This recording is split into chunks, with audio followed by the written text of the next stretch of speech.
For our first hot topic, and Sarasota continues to go roundabout about roundabouts. This time it's at Fruitville and 41. So the problems occur when traffic backs up onto Fruitville from the big intersection of 41 and Gulfstream. 40,000 cars a day go through that intersection. It is not unusual to wait nearly an hour to get over that bridge. So now the city is conducting a study to look at 3 different options for the area. Option 1 resurfaces the road and reconfigures traffic lights. Option 2 constructs additional turn lanes on 41. And option 3 is a 2-lane roundabout. So, Beth, I know you went out to talk to people about this. What are they saying? A lot of people just want a solution. They weren't necessarily married to either option. They just said, you know, we're tired of the extra traffic and we just can't deal with it anymore. And the city can't just keep talking and kicking the can down the road. We need to come up with something. Yeah.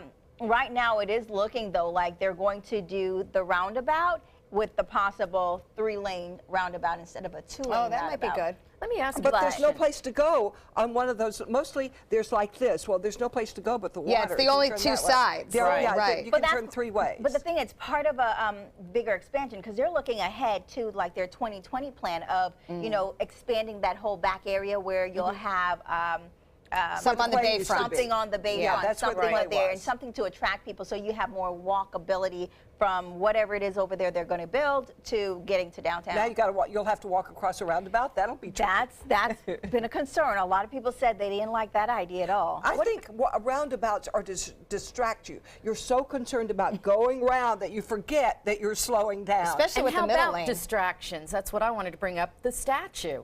I mean, I can't tell you how many times, you know, you're coming through and then the visitors, our guests, come over the bridge, almost stop right there to look at the statue. Yeah. And once again, that bottlenecking happens because, you know, they're intrigued by this huge statue. And I think it's important to have something in the middle of the little roundabout area, but I think because our roundabouts are so small, yes, having a statue that close to you is distracting. It's not like some cities where you have this huge roundabout and then something a little bit This one's further right off. there. It's right there, almost like you can reach out and touch it. Now, they're talking about the roundabout on Gulfstream at the big intersection or over on Fruitville? But there's multiple conversations where there's one for Fruitville and one for Gulfstream. I thought there was going to do both. So, and they're doing separate meetings for both of them. So one could be approved, one could not. Both of them could be approved. So they're almost like they're not together. So who knows if one happens, what happens with the next one and how it'll impact and some are good, but some aren't. If they're too narrow, you find yourself going up on the curb. And it's confusing for visitors. I think that's the problem. I just don't know when this became so popular.